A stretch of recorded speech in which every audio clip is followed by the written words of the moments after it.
오늘 말씀의 제목을 제가 아멘 할지니라라는 제목으로 말씀을 잡았습니다.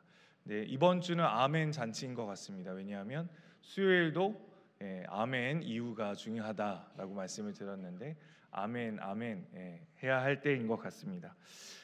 지금은 세계에 전쟁과 기근이 계속되고 있습니다. 전쟁과 기근이 계속되면 될수록 자연재해가 계속되면 될수록 많아지는 게 있는데 혹시 무엇인지 아시나요? 우리에게는 익숙하지 않을 수 있습니다. 대한민국은 좀 이 부분에 있어서 조금은 소극적인 것 같은 영역입니다. 자연재해와 전쟁이 많아지면 많아질수록 늘어나는 것은 난민입니다. 난민. 2023년 재작년 기준으로 세계 강제 실향 동향이 나왔습니다. 고향을 잃어버린 세계의 사람들이 인원이 있는데요. 좀 도표를 하나 좀 보여주시면 좋겠습니다. 2023년 기준 1억 1,730만 명이 고향을 잃어버린, 나라를 잃어버린, 그래서 떠다니는, 그래서 고국에서 발생한 여러 일들 때문에 고향을 떠날 수밖에 없는 상황에 있는 사람이 약 1억 2천만 명 정도 되는 상태입니다. 내려주십시오. 난민이라는 단어를 정의하면 이런 뜻입니다. 고국에서 발생하는 전쟁, 기근, 자연재해 등으로 인해 안전한 곳으로 다른 곳으로 피해 있는 백성들, 사람들을 뜻합니다. 이런 난민이라는 것이 여러 형태의 난민이 있는데 어떤 형태의 난민이 있을까요? 첫 번째, 우리가 제일 잘 아는 전쟁으로 인한 난민이 있습니다. 전쟁 때문에 자기 고국을 떠나야 할 수밖에 없는 상황에 놓인 사람들이 있죠. 정치적 난민도 있습니다. 정치의 신념, 활동 때문에 어찌할 수 없이 자기의 고향을 떠나야 되는 사람들이 있죠. 종교적 난민도 있습니다. 나라 민족의 너무 극단적인 탄압으로 인해서 자기 신앙을 지킬 수 없어서 다른 곳으로 떠나는 사람도 있고, 인종적, 민족적 난민도 발생하게 되는 것이죠. 특별히 요즘은 자연재해 때문에 많은 난민들이 발생하곤 합니다. 그런데 2023년 기준으로 우리가 난민을 살폈는데 지금 현재 난민이 제일 많이 발생하는 나라가 있습니다. 5개 국가인데요. 화면을 잠깐 보여주시면 이렇게 아프가니스탄, 시리아, 베네수엘라 여러 나라가 주된 난민이 제일 많이 발생하는 나라들로 선정되어 있습니다. 내려주시면 좋겠고요.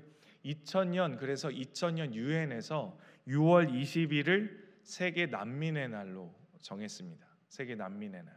그러니까 국가적으로 세계적으로도 이런 난민이 고통받고 있고 인권이 보장되지 않아서 그 나라에서 피난 나와서 다른 곳으로 왔지만 그 나라에서 수용 자체가 안 되고 나라로 왔지만 국가적인 인권이 잘 보호되지 않는 그런 날이기 때문에, 그런 상태이기 때문에 유엔이 날을 정한 거죠. 6월 20일을 난민의 날로 기억하게 되는 것입니다. 그러면 대한민국은 난민을 얼마나 수용했을까요? 약 1억 2천만 명입니다. 1억 2천만 명 중에 우리 대한민국은 난민을 얼마나 수용했을까 조사를 해봤는데 상상을 한번 해보시고 화면을 좀 보여주시면 좋겠습니다. 세 번째 화면. 대한민국의 공식적 난민으로 인정받은 사람은 1,439명입니다.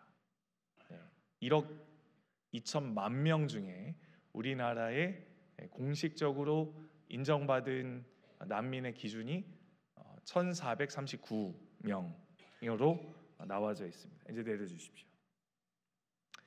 우리나라에 있는 많은 사람들이 있지만 이 난민들이 국가적인 보호를 받지 못하고 다른 나라로 떠다니는 상태. 그러면 우리는 지금 세계의 전쟁과 기근과 자연재해로 인해서 정말 앞으로는 더 많은 난민들이 발생할 텐데 크리스찬들은 이런 고민 해보게 될 겁니다. 그러면 왜 하나님은 이러한 난민들을 발생하게 하는가? 그리고 우리는 이러한 사람들에게 어떠한 자세를 취해야 하는가? 왜 하나님은 이런 사람들을 우리 곁에 두는가를 생각해 보게 됩니다. 그런데 이렇게 생각하시는 경우들도 좀 있는 것 같아요. 그러면 무조건 손을 내밀어야 하는가? 이런 그리스도인들 마음 자세는 어떠해야 하는가라는 생각을 할 때 주의해야 하는 것이 한 가지 있습니다. 기독교와 도덕을 구분하지 못하고 혼동하게 되는 일들이 발생합니다. 우리가 믿음을 지키고 나아가는 발걸음 속에서의 사랑함과 도덕주의적으로 사랑해야 되는 것을 구분하지 못하게 되면 혼선이 옵니다. 그래서 마틴 로이드 존스 목사님이 하나님 나라라는 책에 킹덤, 하나님의 나라 통치에 관련해서 쓰면서 이 부분을 주의하라고 기록해 두었습니다. 하나님 나라와 도덕관의 사이에 혼동이 생기면 어떠한 일이 벌어지는가? 굉장한 패배주의에 휩싸일 수 있다는 것입니다. 성도들이 도덕주의로 잘못 삶을 살아가다 보면 그리스도인임에도 불구하고 굉장한 패배주의와 실망감 속의 삶의 반복을 할 수 있다는 거죠. 그래서 도덕주의와 우리 기독교를 잘 구분하고 분간해서 우리가 진짜 바른 믿음으로 사랑해야 하는 것은 무엇인가를 깊이 고민해야 합니다. 그래서 이 하나님 나라 안에서 마틴 로이드 존스 목사님이 그 글을 쓰면서 이렇게 질문합니다. 당신은 하나님 나라가 무엇이라고 생각합니까? 라는 질문을 던집니다. 그리고 당신에게 하나님 나라는 무엇입니까? 라는 질문을 던지죠. 그러면서 이렇게 이야기합니다. 혹시 교회에 대한 소속감이 혹시 당신에게는 하나님 나라에 대한 소속감 아닙니까? 라는 질문을 하곤 합니다. 그리고 나서 질문만 던지는 것이 아니라 아주 명료하게 답을 하나 합니다. 무엇이라고 답을 하냐면 하나님 나라는 의입니다. 이런 표현을 합니다. 하나님 나라는 의입니다. 이렇게 표현을 하고 있습니다. 좀 어려운 표현일 수도 있는 이 이야기를 오늘 말씀을 통해 좀 살펴보면 좋겠습니다. 우리에게 있어서 정말 힘들고 어려운 사람들을 우리가 어떻게 대해야 하는가? 성경은 무엇이라고 말하고 있고 하나님 나라 안에 있는 하나님의 백성들은 이 사람들에 대해서 어떠한 태도를 취해야 하는가 말씀을 통해 살펴보면 좋겠습니다. 자, 잠도 이제 깰 겸 이제 점점 졸릴 시간이십니다. 일하고 일터에서 오셨으니까 피곤하실 테니까 우리 말씀의 제목처럼 아멘 할지니라 되니까 제가 대구 지역 내려오면서 많은 얘기 들었습니다. 아멘이 좀 안 들리실 수도 있어요, 목사님. 이렇게 이야기를 했는데 자, 아멘 한번 해보겠습니다. 할렐루야. 아멘. 네, 감사합니다. 제가 강요하는 건 아니고요. 성경에 아멘이 강요되는 성경이 있습니다. 개역 개정 성경에 아멘을 검색해 봤는데요. 총 56번 등장합니다. 근데 그 56번 중에 56번 등장하는 아멘 중에 구약에 등장하는 가장 많이 등장하는 성경이 있습니다. 무엇일까요? 힌트는 오늘 성경의 본문을 읽으셨으니 신명기입니다.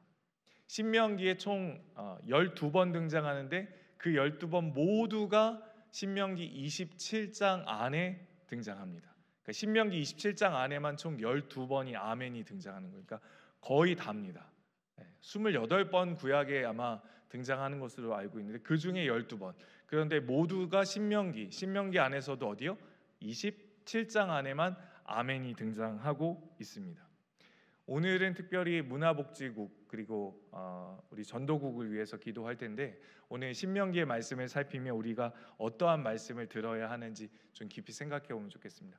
여러분 신명기라는 책 읽으면 어떤 느낌이 드십니까? 어떠한 생각이 드십니까? 신명기는 출애굽 2세대들에게 쓴 하나님의 말씀입니다.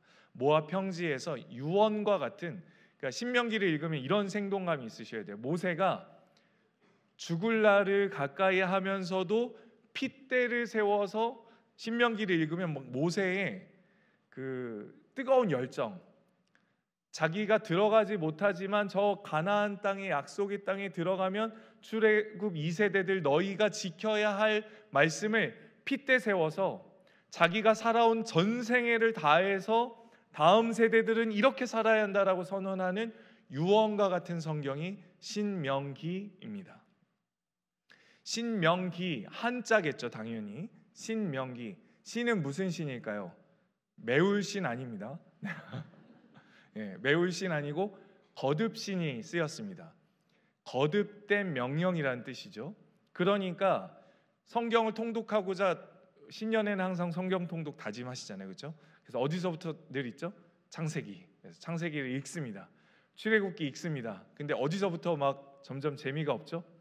20장부터가 재미없습니다. 20장에 뭐가 등장하냐면 10가지 계명이 딱 등장하고 그 뒤에는 다 무슨 옷, 규빗, 성막, 제사장 옷은 이렇게 지어라, 뭐서 두드러 때려서 머리 금을 쳐서 만들어라, 뭐 이런 얘기들이 온통 20장부터 뒤에 끝부분까지 나옵니다. 간신히 고비를 넘겼는데 무슨 책이 등장합니까? 레위기. 근데 진짜 절망적인, 읽어도 무슨 얘기인지 전혀 모르겠고, 피 얘기는 무슨 기독교가 이렇게 피 얘기를 많이 하는지, 레위기에는 피투성인 것 같습니다.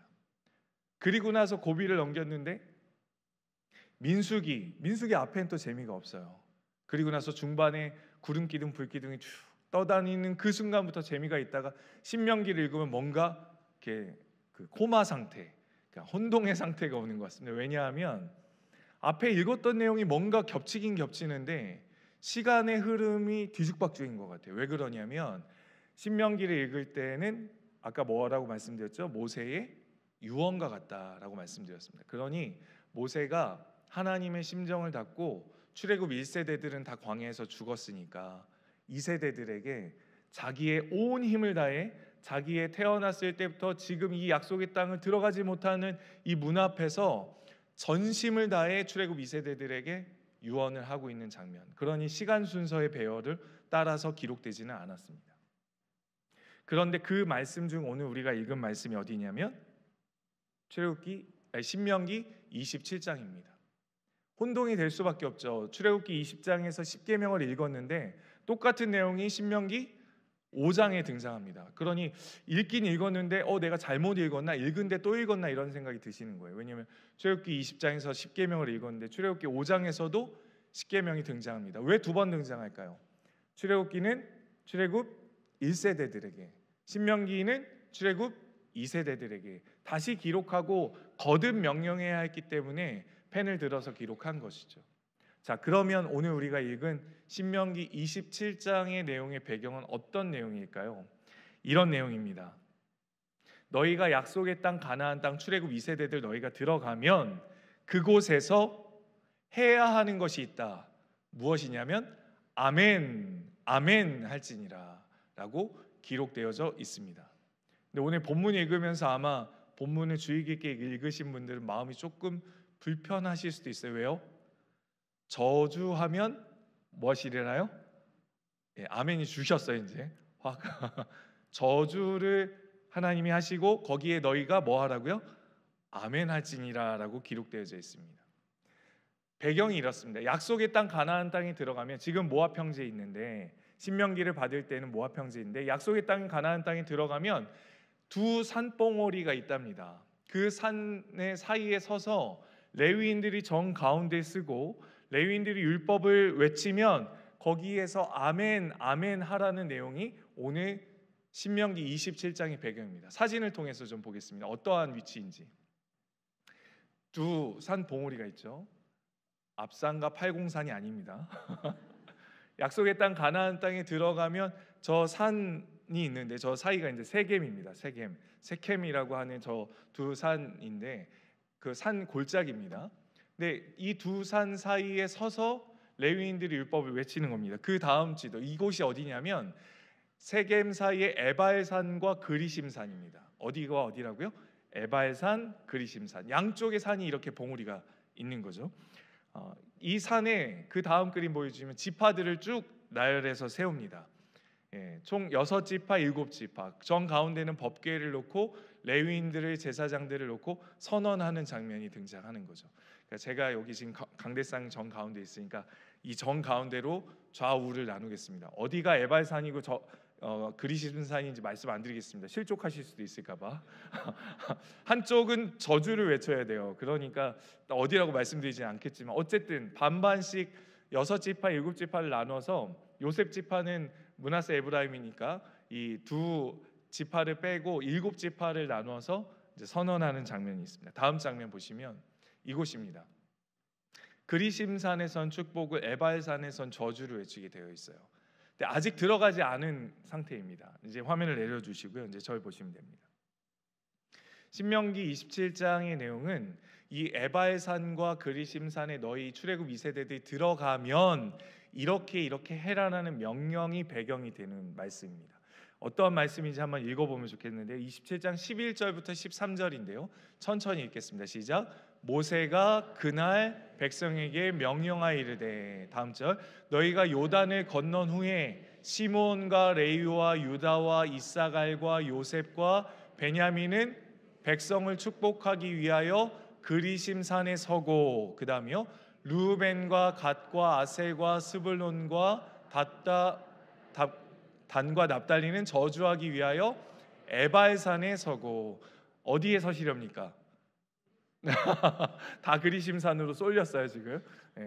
르우벤, 갓, 아셀, 스불론, 단, 납달리는 저주하기 위해 에발산에 서야 하는 것입니다. 서서 이제 들어가면입니다. 너희가 요단강을 건너서 약속의 땅 가나안 땅에 들어가면 그렇게 지파를 나눠 서서 축복과 저주를 외칠 때 아멘, 아멘 하라는 내용이 담겨져 있습니다. 그럼 이 약속대로 약속의 땅에 들어가면 했을까요? 안 했을까요? 했겠죠.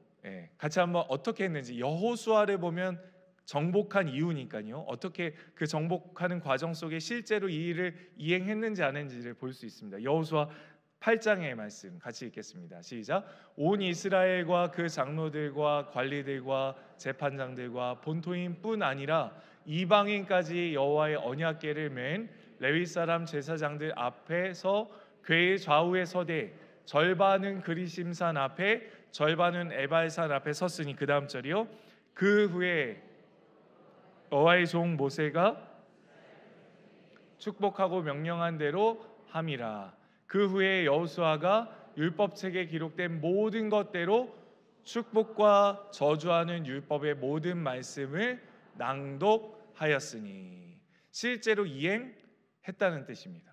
실제로 이렇게 에발산과 그리심산에 서서 이 일을 했다는 것이죠. 그러면 성경책을 지금부터는 잠깐 살펴보셔야 합니다. 본문을 너무 많이 다 텍스트를 읽을 수 없으니 성경책을 갖고 오신 분들은 살펴보시면 좋겠습니다. 아멘이 얼마나 많이 나오는지 12번이 나오는데요. 제가 15절부터 텍스트를 읽어드릴 테니까 여러분들은 무엇만 하시면 되냐면 아멘만 하시면 됩니다. 아멘 할지니라. 할렐루야. 자, 아멘 잘하셔야 됩니다. 15절부터 읽겠습니다. 장색의 손으로 조각하였거나 부어 만든 우상은 여호와께서 가증하니 그것을 만들어 은밀히 세우는 자는 저주를 받을 것이라 할 것이요, 모든 백성은 응답하여 말하되 그의 부모를 경홀히 여기는 자는 저주를 받을 것이라 할 것이요, 모든 백성은 그의 이웃의 경계표를 옮기는 자는 저주를 받을 것이라 할 것이요, 모든 백성은 맹인에게 길을 잃게 하는 자는 저주를 받을 것이라 할 것이요, 모든 백성은 객이나 고아나 과부의 송사를 억울하게 하는 자는 저주를 받을 것이라 할 것이요, 모든 백성은. 거기까지 하겠습니다. 계속 에발산에서 저주를 하는데 하나님이 이스라엘 백성들에게 뭘 요구하시죠? 아멘할지니라를 요구하십니다. 명령하십니다. 요청하십니다.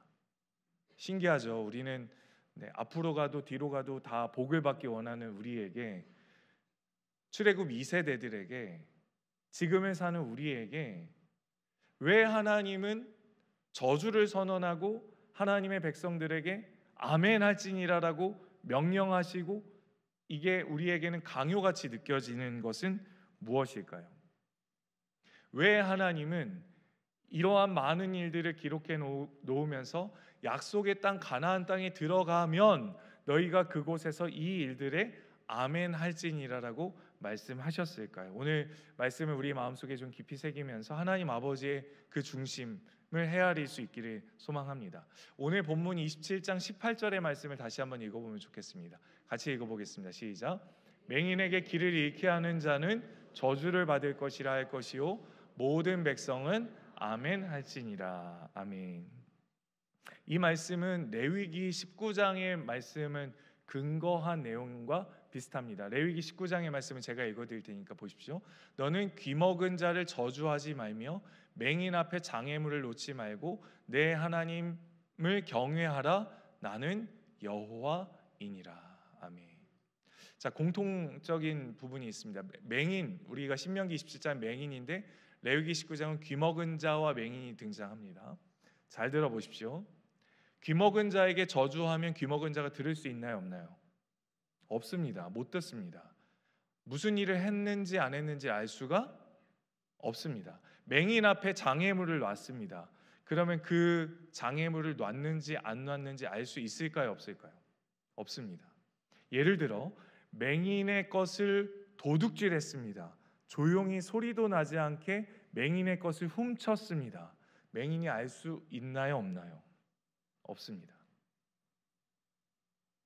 그런 자는 저주를 받을 것이니라. 너희는 아멘할지니라. 이렇게 말씀하시는 것입니다. 가해자를 식별할 수 없는 상태의 사람을 네가 가해한다면, 사람은 너를 심판하지 않을지 모르겠지만 하나님인 내가 너를 내 앞에 두겠다라는 의미입니다. 우리는 일상을 살아가면서 많은 일들을 겪게 됩니다. 그 속에서 연약한 자들을 보게 되죠. 약한 자들을 보게 됩니다. 그때 우리는 무엇 해야 하는가? 윤리 도덕적으로 착하게 살아야 하겠기에 우리가 무슨 일을 해야 하는가? 아니면 레위기의 말씀 아까 뭐라고 기록되어 있죠? 나 여호와를 경외함으로. 우리는 착할 수 있는 사람들이 아닙니다. 예를 들어 볼까요? 옆에 계신 부부가 앉았을지 모르겠지만, 자녀가 앉았을지 모르겠지만, 너무 좋아하는 권사님, 집사님이 앉았을지 모르겠지만 무엇인가를 해주면서도 우리는 무엇을 바랄까요? Give and 저는 아니에요 라고 말하실지 모르겠지만 그 내면 깊숙한 곳에서는 때로는 인정받기를 원하기도 하고, 때로는 내가 준 것의 일부라도 나에게 돌아왔으면 하는 바람이 있기도 하고, 그래서 나중에 화가 나면 뭐라고 하죠? 내가 예전에 준 게 있는데 내가 당신에게 어떻게 했는데? 라고 질문하기도 하지 않습니까? 항변하지도 않습니까?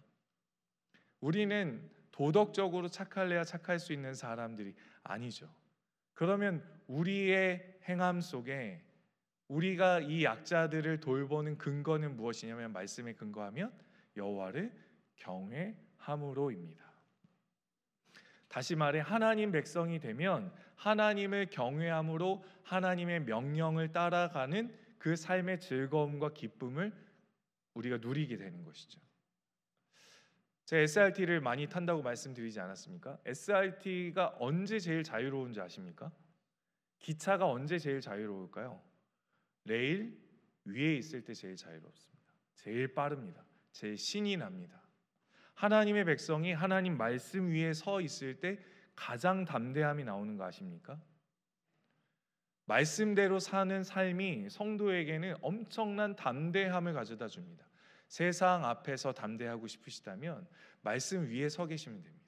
하나님 말씀 위에 서 계시면 세상에 어떠한 것이 우리를 삼키지 못한다는 사실을 꼭 기억하시길 소망합니다. 신명기의 저주 속에 아멘 할지니라는 이 맹인에게 내가 어떻게 하면, 맹인에게 길을 잃게 하면, 여러분 이 속에 무엇이 담겨 있죠? 신명기 37장 우리가 읽은 18절에는 생사를 오고 갈 수 있는 내용이 담긴 것입니다. 맹인이 길을 잃으면 어떻게 될까요? 죽게 됩니다. 맹인이 길을 잃으면 죽게 됩니다. 맹인이 길을 잃어버리게 하면이라는 말씀은 두 가지 의미 있습니다.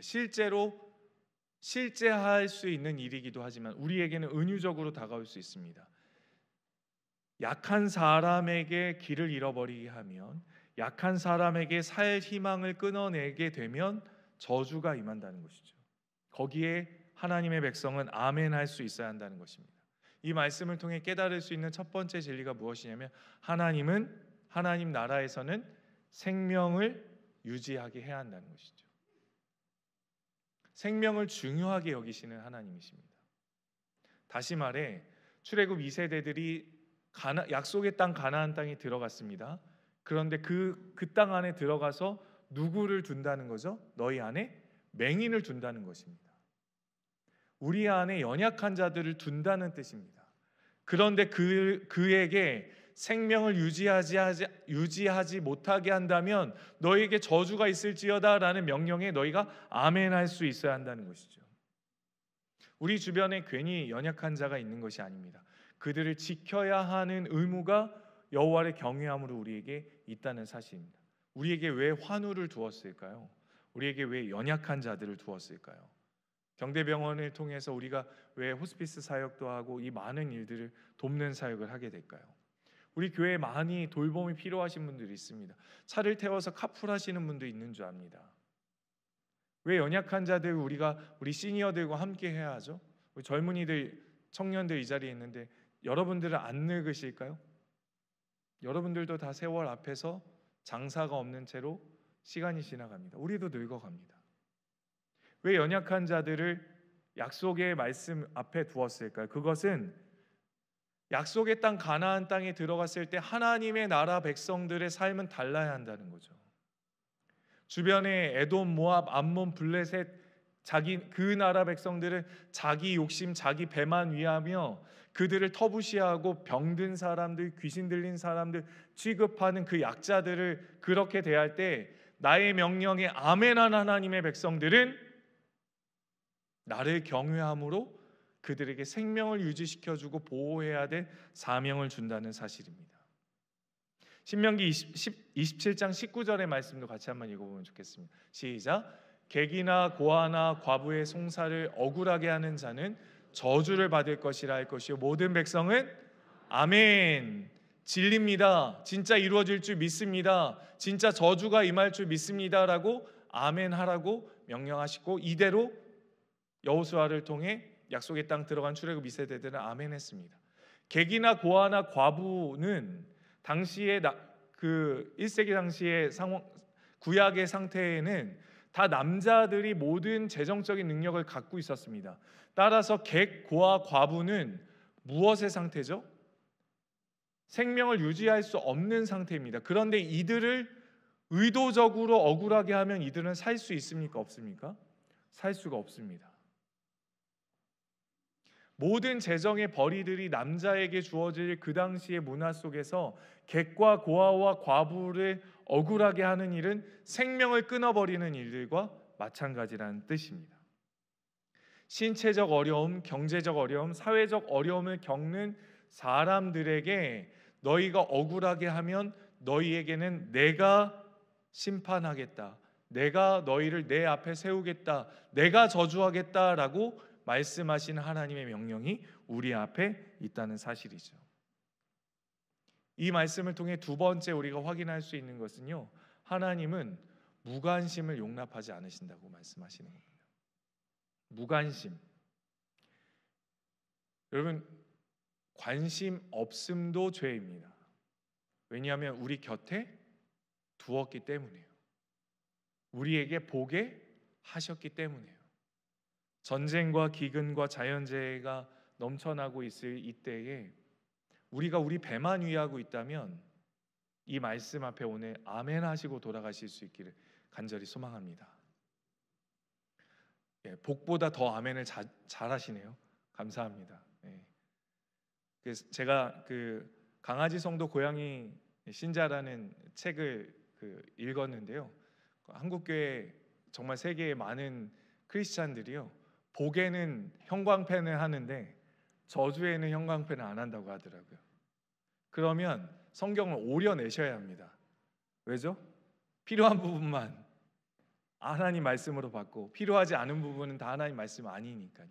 아니요, 하나님을 경외하라고, 그리고 하나님 나라 안에 사는 사람들은 어떠한 삶을 살라고 하나님 명령하시면 거기에 아멘으로 화답할 수 있어야 합니다. 왜냐하면 하나님은 모르고 지나가기를 원하지 않으시기 때문에 그렇습니다.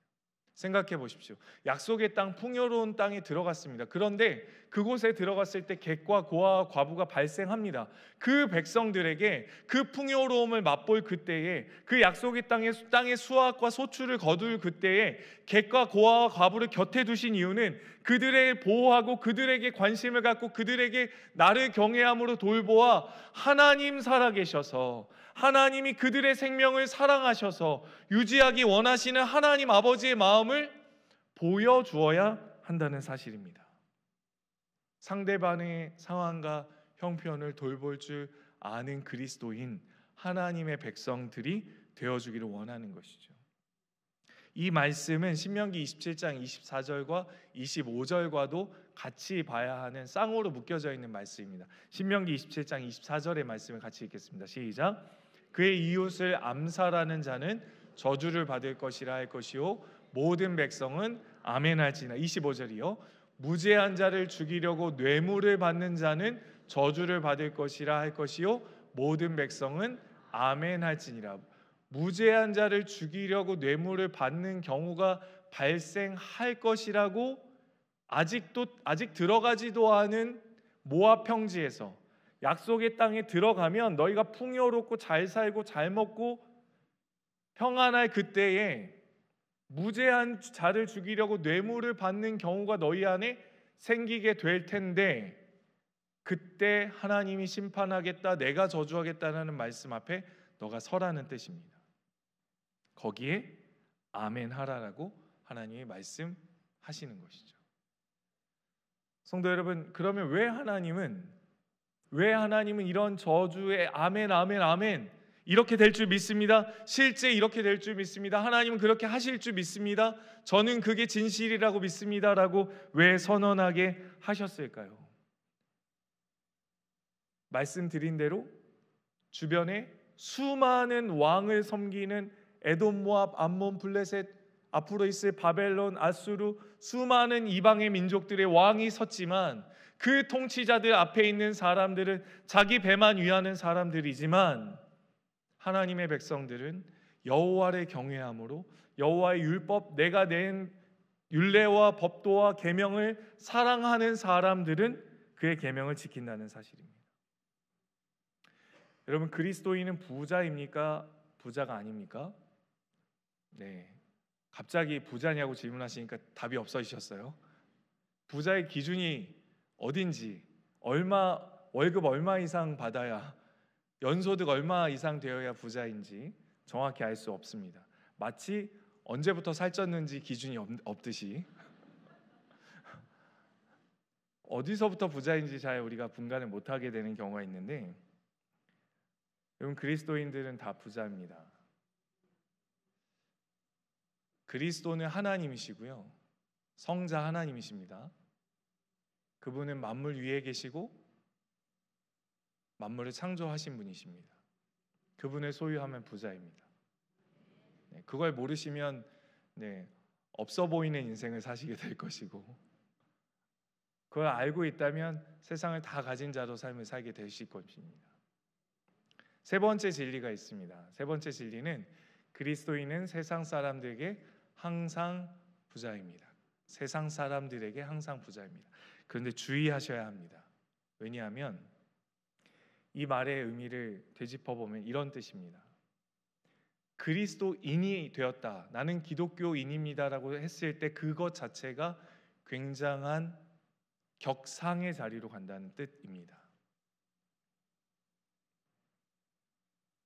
대구 지역에 내려와 보니까 불교가 많더라고요. 불교와 기독교 어디가 우월하다고 하십니까? 라는 질문 앞에 여러분들 예수 안 믿는 사람 앞에 섰을 때 여러분들 혹시 우월감, 자고함 혹시 가져보신 적은 없으시나요? 저는 있습니다. 어렸을 때 신앙생활 하면서 저 천국 못 가는 사람들, 이런 마음을 가졌었어요.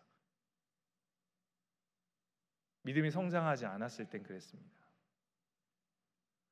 이 부분에 대해서 프랑스 개혁주의자인 자크 엘룰이라는 분이 부와 가난에 대해서 책을 썼는데 그 책 내용에 이 부분을 다루더라고요. 뭐라고 다루냐면 이렇게 기록되어 있습니다. 기독교라는 용어 자체가 남들이 갖지 못한 것을 갖고 있음을 암시하는데, 그런 면에서 그리스도인들은 부자들과 비슷하게 행동할 가능성이 높다. 실제로 바리새인들이 이런 형태의 부를 보여주는 예라고 자꾸 엘룰은 지목하고 있습니다. 그러니까요, 우리가 예수 안 믿는 사람을 딱 보고 나서 갑자기 우월감이 든다거나 혀를 찬다거나 끌끌끌 한다거나 그러면 우리가 갑자기 예수 그리스도로 뭐한 자가 되는 거죠? 부한 자가 되는 것입니다.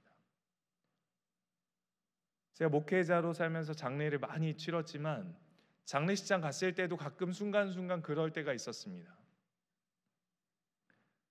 염을 하고 통곡을 하고 막 애곡을 하는데 우리는 찬양하고 하나님 앞에 주님 품 안에 안겨있을 그 생명을 생각하면서 기쁨으로 찬양했었던 때 아이고 어떡하지 라는 생각을 가졌었습니다. 그런데 여러분 생각해 보십시오. 그게 원래 당연한 건가요? 우리가 가졌던 예수 그리스도가 당연하신 건가요? 아니죠. 우리도 선물로 받았고 우리도 원인도 이유도 없이 하나님이 그저 주셨다면 그들에게도 그저 주실 수 있음을 믿으시길 소망합니다. 언제든 지나가는 스님들도 예수 그리스도를 믿기만 하면 천국에 가는 줄 믿습니다.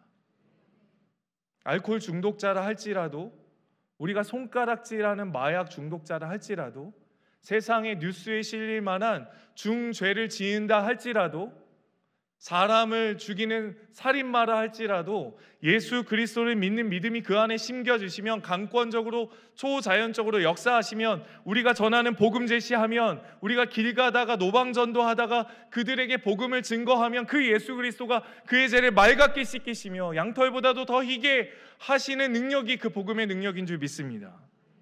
따라서 우리가 믿는 믿음은 그저 주시는 것이기에 우리가 세상 사람들보다 항상 부자임을 기억하면서 뭐 하지 않아야죠? 자고하거나 교만하지 않아야 합니다. 그리고 누군가를 비아냥거려서는 안 되는 것이죠. 왜냐하면 항상 우리는 이전의 상태가 있었음을 기억해야 합니다. 아찔하지 않으시나요? 만약 그 은혜가 나를 비껴갔다면, 예수 그리스도를 인격적으로 못 만났었다라면 이 인생을 어떻게 사셨겠습니까? 은혜 아닙니까? 그러니 출애굽 2세대들이여, 약속의 땅 가나안 땅에 들어가서 너희가 맹인을 생명을 잃게 한다거나 객가와 과부를 생명을 끊어내버리는 악한 송사를 억울하게 한다면 너희는 저주를 받을지어다라는 명령에 너희는 아멘 할지니라. 하나님 그렇게 될 줄 믿습니다. 저 그 앞에 서겠습니다. 날마다 이 말씀 기억하며 여호와를 경외하겠습니다라는 말씀으로 우리 마음에 담아야 하는 것이죠. 약자를 보며 단순하게 윤리 도덕적으로 긍휼한 마음을 끌어올려서 착한 척하기 위해서 돕는 것이 아니라, 우리는 착할 수 있는 선한 동기가 우리의 시작부터 없었지만 우리가 여호와를 경외함으로 하나님이 나에게 긍휼과 생명을 주셨기에 그 생명을 나누고자 하는 마음으로 아멘해야 하는 것입니다. 말씀을 정리해 볼까요? 하나님 나라 안에 사는 사람들은요, 하나님 나라 백성으로 누가 이 세상을 통치하는지를 보여주어야 하는 창문입니다. 창문을 통해서 그 안을 들여다볼 수 있죠. 우리를 통해, 믿는 자들 곁에 있는 연약한 자들을 통해 그 사람들을 섬기고 경외하고 살려주고 생명을 유지하게 하는 일들을 통해 하나님이 누구이시고 하나님이 통치하는 나라는 어떠한 나라인지를 보여주어야 하는 것입니다. 말씀을 적용하면서 마치겠습니다. 첫 번째, 우리는 왜 이렇게 우리 자신에게만 집중하고 있는가를 뒤돌아보셨으면 좋겠습니다. 악한 DNA, 날 때부터 태어난 본성은 자기 사랑의 DNA밖에 없습니다. 기승전 자기 사랑입니다. 남편과 아내 결혼한 지 오래되면 될수록 왜 그렇게 자기에게 집착하는지 모르겠습니다. 자기가 받을 것만 계산하는지 모르겠습니다. 보면 알 수 있죠. 아, 악하구나, 안 되는구나 라는 것을 깨닫게 됩니다. 오늘 말씀을 통해 자기 사랑에 빠져 있는 나를 발견하실 수 있게 소망합니다. 두 번째, 하나님의 명령에 엄중히 그대로 될 줄 믿습니다라고 고백하시기를 소망합니다. 연약한 자들 우리 주변에 있을 때 하나님 이들을 돌보기 원하셨습니다. 여호와를 경외함으로. 환우들이 있습니까? 우리 주변에 연약한 자들이 있습니까? 연세가 많으신 어르신이 계십니까? 우리가 그들을 돌보고 그들을 섬기고 외로운 사람들, 아픈 사람들 함께하는 귀한 은혜가 있기를 소망합니다. 마지막 세 번째, 영생이 없는 자들을 위해서 교만한 마음 내버리고 자고한 마음 내버리고 우리에게 베풀어 주셨던 은혜가 그들에게 흘러가기를 소망하며 기도하고, 뜻이 우리가 계획이 있든 없든 우리가 원하든 원하지 않든 복음 증거하는 사명 우리 감당할 수 있는 은혜 있기를 소망합니다. 우리 찬양하면서 기도했으면 좋겠는데요. 하나님은 너를 만드시는 분, 우리 주변에 있는 연약한 분들, 우리 주변에 돌봐야 하는 분들 하나님이 다 만드신 분이심을 믿고 고백하며 이 찬양하겠습니다. 하나님이 우리를 소중히 여기듯 우리 주변의 연약한 자들도 귀한 생명으로 여기십니다. 하나님은 너를 만드신 분, 하나님은 너를 만드신 분, 너를 가장 많이 알고 계시며 하나님은 너를 만드신 분, 하나님이 그를 너를 가장 깊이 이해하신 하나님이 우리를 소중히 여기듯 하나님은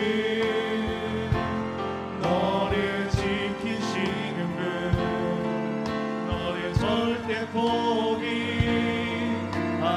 않으며 하나님은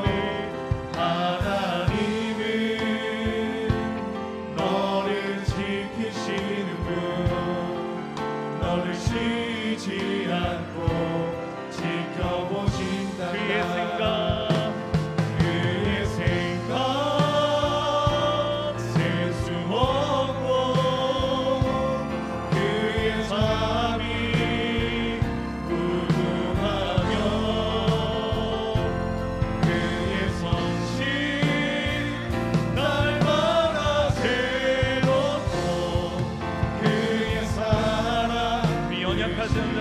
하나님은 너를 원하시는 분, 하나님은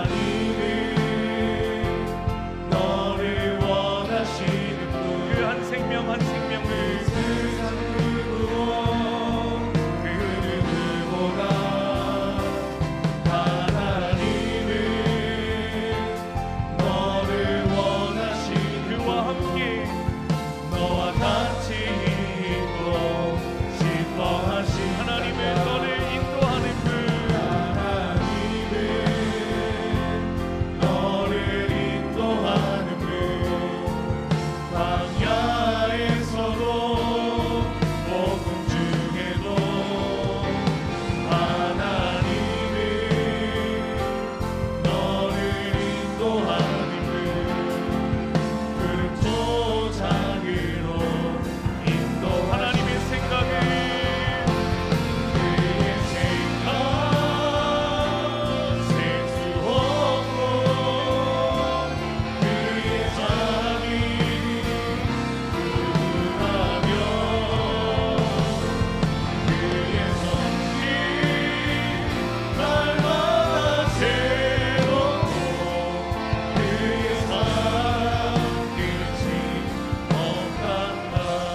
말씀 기억하며 기도하겠습니다. 오늘 신명기의 말씀을 통해 출애굽 2세대들에게 명령하셨습니다. 아멘하라, 아멘하라. 내가 통치하는 나라에는 연약한 자들을 돌보아야 하는 사명이 있다. 그들의 생명을 유지하라. 하나님은 무관심을 용납하지 않으신다. 가나안 땅에 들어갔을 때 영적 교만에 빠지지 말라라고 주님 말씀하십니다. 우리가 이 땅을 살며 우리 스스로 우리에게 주어진 생명을 가지고 우리 주변에 있는 많은 연약한 자들에게 혹시 무관심했다면, 혹시 나를 소중히 여기듯 다른 영혼들을 소중히 여기지 못했다면 이 시간 회개하며 나아가오니 하나님, 나를 긍휼히 여기고 나를 깊이 생각하셨던 그 하나님의 사랑이 그 연약한 자들에게 하나님의 사랑이 쏟아져야 하는데, 베풀어져야 하는데 그 장문의 역할을 온전히 감당하지 못했음을 이 시간 회개합니다. 12월 한 해를 정리하며 하나님 아버지를 경외하는 마음으로 그 영혼을 사랑할 수 있는 마음 부어달라고 주여 한번 외치고 회개하며 돌이키며 주님 앞으로 나아갑니다. 주여,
안에는 사랑부가 있습니다. 매년 장애인 날을 통해 우리 부강교회가 하나님 아버지의 말씀에 아멘하게 하셨는데, 사랑부 이해가 되는 주간 보낼 때 장애인들이 스스로 자립할 수 있는 인식의 개선이 우리 부강교회에 있을 수 있도록, 장애인들을 더욱 평안하게 할 수 있는 신앙생활 우리가 도울 수 있도록, 특별히 병원교회에 신우회가 있습니다.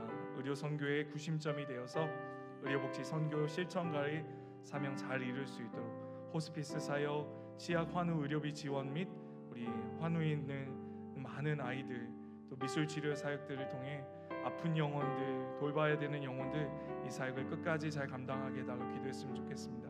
특별히 청춘대학과 사랑의 밥상 사역을 통해 지역에 소외받는 우리 어르신들을 섬기고 있습니다.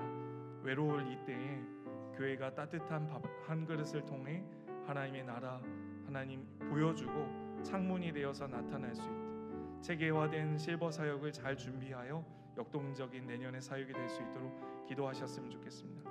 일평생 교회를 위해 헌신하셨던 우리 은퇴하신 성도님들, 우리 교회가 시니어 사역의 장이 잘 열려서 우리 부강교회를 통해 은퇴 이후에도 더 왕성하게 축복의 세대로, 시니어 다음 세대로 사역이 이어질 수 있게 달라고 이 시간 주여 한번 외치며, 특별히 구정을 앞두고 사랑의 상자를 나누고자 합니다. 지역교회, 개척교회, 독거노인, 많은 취약계층들의 사각지대를 잘 돌볼 수 있는 우리 부강교회 사역들 되게 해달라고 이 시간 주여 한번 간절하게 주님 기도하며 나아갑니다. 주여,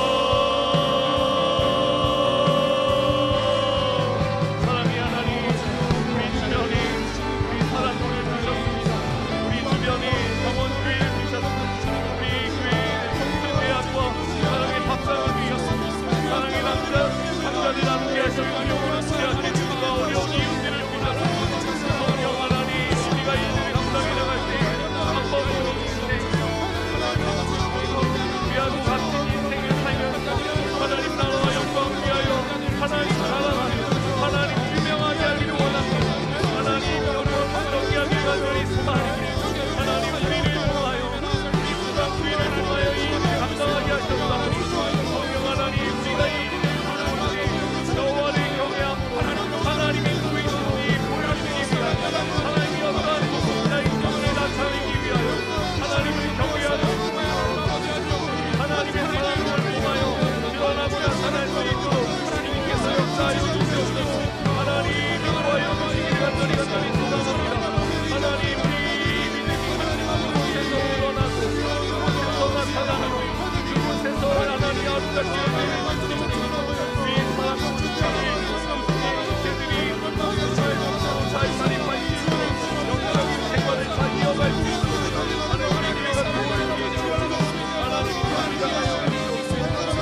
이제 임하신 하나님 나라 가난한 마음으로 바라보리. 먼저 하나님의 나라, 먼저 그 나라 그 뜻 구하며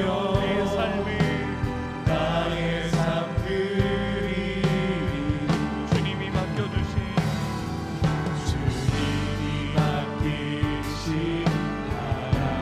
약속의 땅에 살면서 믿음의 눈으로 우리가 살고 있는 이 땅 가운데 하늘의 뜻이 이 땅 가운데 완성될 하나님의 백성이 믿음 다하여 살겠습니다.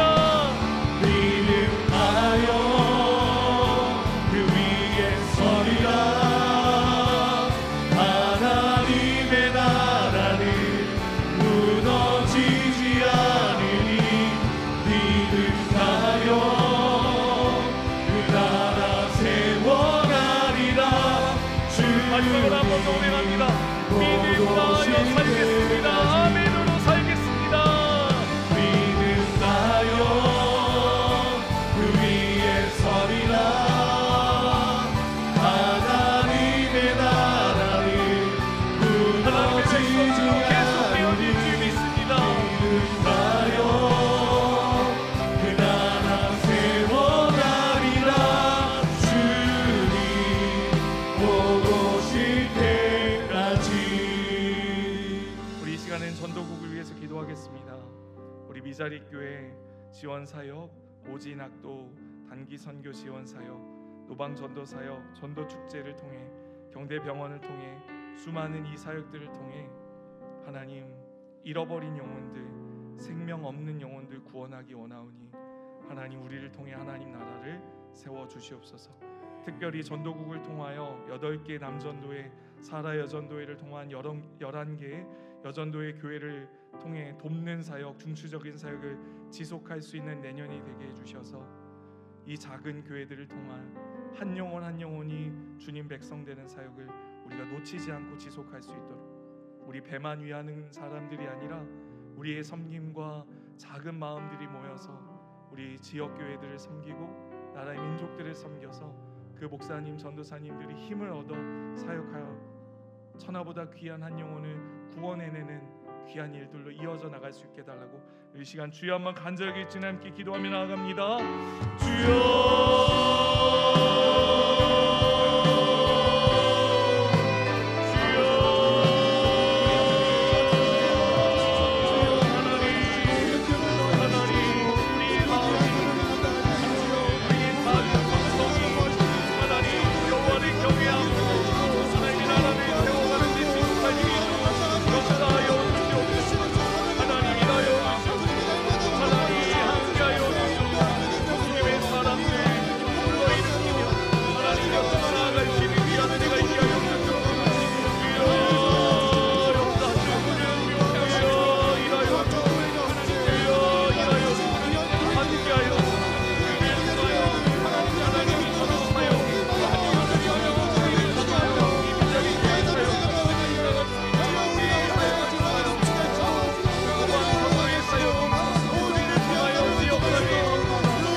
시간 특별히 부강교회에 있는 미자리교회 지원사역뿐만 아니라 낙도오지 단기 선교 그분들에게 힘과 능력을 더해 주시고, 특별히 우리가 교구 연합 전도대를 통해 구령의 열정을 다해서 노방 전도의 사역을 감당하고 있습니다. 이 지역의 불신자들, 믿지 않는 자들, 하나님이 누구이신지 모르는 목자 없는 양 같은 그들에게 구원의 기쁨을 나눌 수 있는 은혜가 있게 하여 주시옵소서.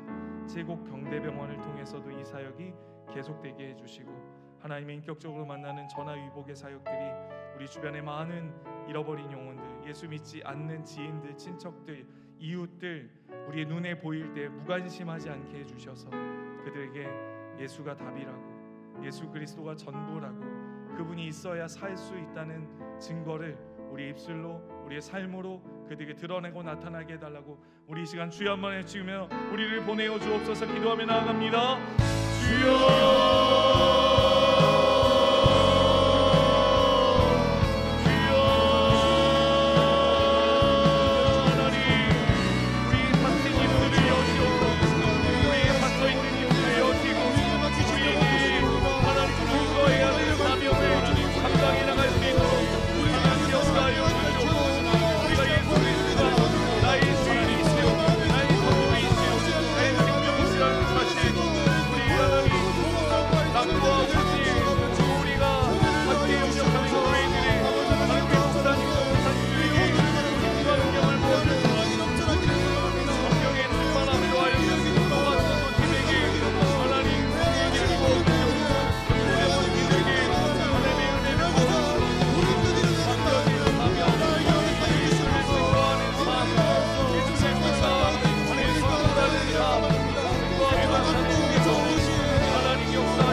위기에 빠진 우리나라를 위해서 함께 기도하겠습니다.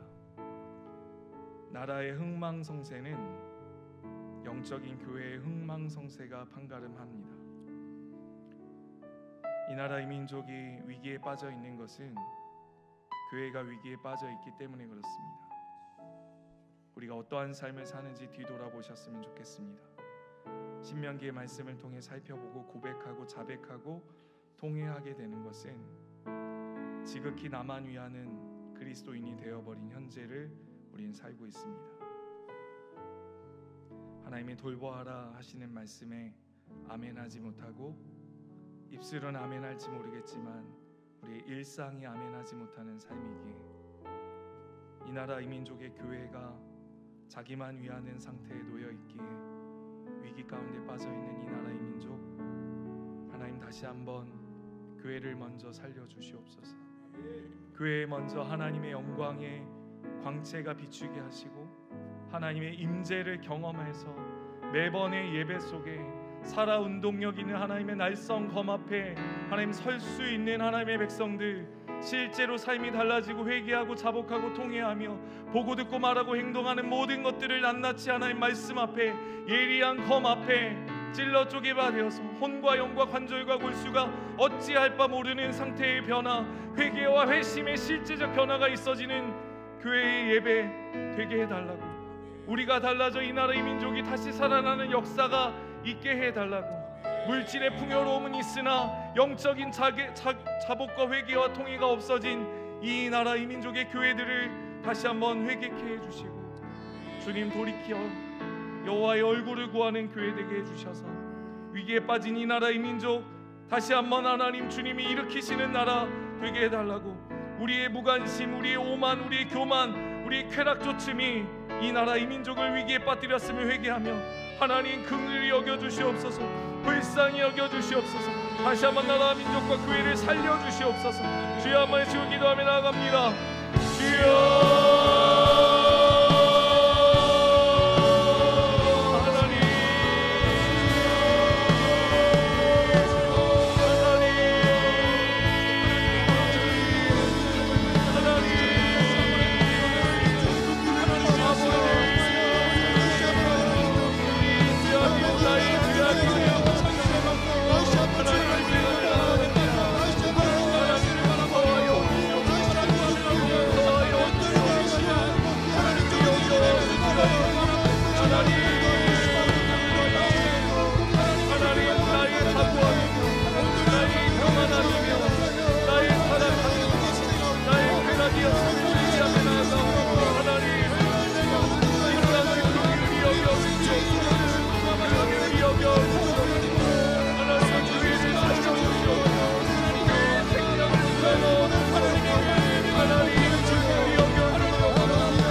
말씀이 살아주옵소서.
구석구석에서 예수를 주로 고백하게 하소서. 하나님의 뜻이 이 땅 가운데 하늘의 뜻이 땅에 이뤄주소서. 주의 나라 하나님의 통치가 이 나라 되게 하여 주시옵소서. 주의 교회들이 예수의 꿈을 꾸고 인류 구원의 환상을 보게 하소서. 한 손에 복을 들고 한 손에 사랑을 들고 온 땅 구석구석 누리는 나라 되게 민족의 가슴마다 민족의 가슴마다 힘을 든 그리스도를 심어 이 땅에 부르기 원합니다. 그리스도의 계절이 예수를 아는 계절, 오게 하소서. 예수를 행복한 계절 오게 하소서. 오게 하소서. 이 땅에 하나님의 나라가 이뤄지게 하옵소서. 모든 사람의 마음과 교회와 가정에도 하나님 나라가 임하게 하여 주소서. 주의 교회들이 예수의 꿈을 꾸고 인류 구원의 환상을 보게 하소서. 한 손에 복을 들고 한 손에 사랑을 들고 온 땅 마지막으로 주의 교회들이 주님 찬양합니다. 되게 하소서.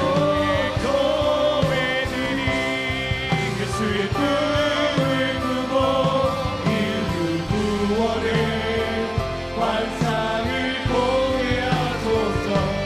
한 손에 복을 들고 한 손에 사랑을 들고 온 땅 구석구석 누리는 나라 되게 하소서. 마지막으로 세계와 열방을 위해서 기도하겠습니다. 전쟁과 기근, 자연재해, 그리고 마약으로 수많은 사람들이 목숨을 잃고 희망을 잃고 소망을 잃고 살아야 될 이유와 목적을 잃어버리고 있는 가운데 있습니다. 우린 너무나 행복하게 예수 그리스도라는 생명을 가지고 살고 있는 우리이지만 우리에게 생명 주신 이유는 또 다른 생명을 낳으라고 주신 것입니다. 주님 품 안에 안길 때 주님 증거하다 왔다고 고백할 수 있기를 소망합니다. 세계 선교와 전도를 위해서 기도할 때 IGC 센터 헌당식이 은혜 중에 잘 마치고 은혜 가운데 잘 돌아오셨습니다.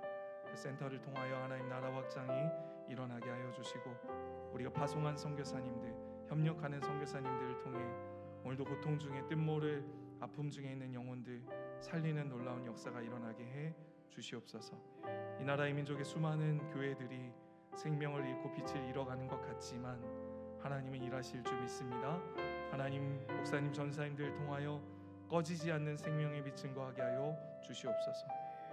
환우 중에 있는 긴 투병 중에 있는 분들 위해서 하나님 고치시고 싸매시고 마음이 물러가지 않게 하여 무너지지 않게 하여 주시옵소서.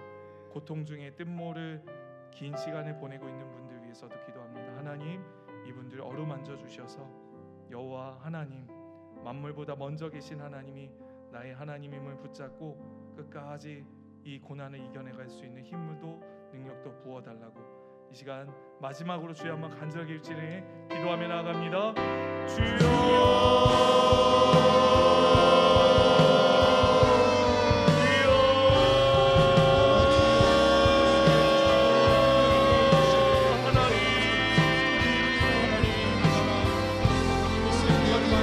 전쟁과 고통 중에 힘을 인해 아파하고 있는 수많은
살아계신 하나님, 우리를 살리시며 또 다른 생명을 원하시는 하나님, 우리만 살리시는 것이 아니라 우리를 살리셔서 하나님이 누구이신지를 이 땅에 보이기 원하시는 하나님의 뜻하심을 오늘 우리가 듣게 되었습니다. 우리가 그 심판 앞에 아멘으로 화답할 줄 믿습니다. 우리가 그 말씀 앞에 하나님 그렇게 될 줄 믿습니다라고 선언할 수 있는 것은 우리가 하나님의 통치를 대리하는 통치인임을, 대리 통치자임을, 이 땅을 사는 하나님 나라를 이루어내는 하나님의 백성임을 고백하오니 하나님 우리의 마음이 굳어지지 않게 하여 주시옵소서. 교회를 회복시키시고 살려 주시옵소서. 너무 물질주의에, 너무 자기 사랑에 빠져 함몰되어서 하나님 우리가 어떻게 살아가는지조차 잊었던 우리임을 회개하오니 주님, 이 나라 이 민족 다시 한번 기회를 허락하여 주시옵고 하나님 다시 한번 살 수 있는 은혜가 있게 하여 주시옵소서. 우리에게 있는 예수 생명이 예수 생명 없는 자들에게 교만함이 되지 않게 하여 주시고 겸손하게 우리에게 베풀어 주셨던 그 은혜를, 사랑을 때를 얻든지 못 얻든지 증거하는 증거자의 삶 살 수 있도록 역사하여 주시옵소서. 연약한 자를 돌보는 삶 살기를 소망합니다. 우리 마음이 무감각해지지 않도록, 무관심해지지 않도록 우리 마음을 지키며 사는 하나님의 사람 될 수 있게 도와 주시옵소서. 연약하고 병든 우리 환우들, 긴 시간 투병 중에 마음이 하나님 아파하는 우리 지체들 하나님 찾아가서 어루만져 주시고 주님이 평강의 평강으로 더하여 주시옵소서. 감사드리며 예수님의 이름으로 기도하옵나이다. 아멘. 이 시간 개인이 가지고 나오신 기도의 제목으로 주여 한 마음 외친 후에 합심해서 기도하다가 돌아가시겠습니다. 주여